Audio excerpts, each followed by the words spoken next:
So now you are going to practice your value scale. We already talked a little bit about Tim Burton, and we're going to be creating self-portraits. And so what I want you to do is I want you to create a value scale in your journal. We're going to be creating our value scales to practice shading with graphite pencil to prepare for our project. Graphite pencils have different levels, so 2H is going to be the lightest one that we have in our classroom, and the darkest one we have in this classroom is 6B. The B's are going to be darker, the H's are going to be lighter. So I want to practice this, so I'm just going to sketch out a value scale. I'm using my 2H to sketch.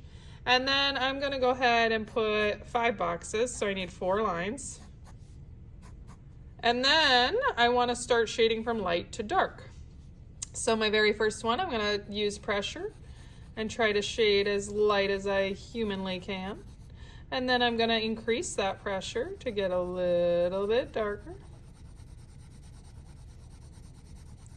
And then I'm going to keep doing that, and I could go ahead and shift over to that 6B if I want to start to get really dark. Like I might want to make this even go up a little bit more.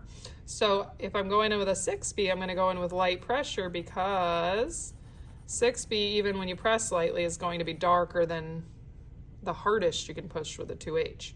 And then I'm going to go ahead, hardly pressing at all really, but you can see how much darker it's getting. And then I'm going to go ahead and put some good pressure on it to get that really dark. So you can kind of see what these will do. Okay, so that's my value scale practice.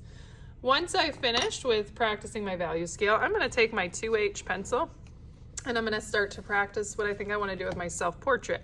Now remember, it's in the Tim Burton style, but it should be representing you. So if you are somebody who has really big lips, you might emphasize that fact when you do your portrait. So you can kind of look at some of these examples. You can kind of see what the head looks like, the shape of a Tim Burton kind of style head, and where the features are going to lay. The eyes are typically very large, very often just like round circles. There's a bunch of references here that can help you with getting started. So I'm going to go ahead and I'm going to start kind of mapping out what I think I might like to do with mine.